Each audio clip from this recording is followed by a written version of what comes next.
কথায় বলে নবদম্পতিরা যদি এখানে এসে এই দড়িটি বাঁধে তা 7 জন্ম জন্মান্তর একই সাথে থাকে। এখানে বাবা ভোলেনাথের মন্দিরের সাথে মা সতী মাতার পার্বতীর যে এই দড়িটা সেটি নাকি খুব পবিত্র।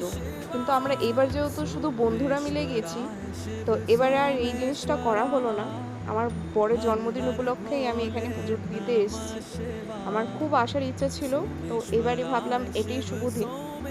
তো আমাদের এখনো পুজোর গর্ভগৃহ যেটা মন্দিরের বাবা ভোলেনাথের, এখনো ওখানে অবধি পৌঁছানো হয়নি। তো এটা পুরো ঘুরতে হবে, ঘুরে তারপরে এই মন্দির পর্যন্ত যেতে হবে।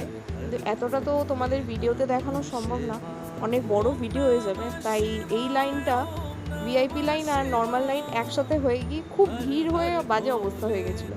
তো ভেতর অবধি তো দেখাতে পারলাম না। তো এই যে পুজো দিয়ে বেরিয়ে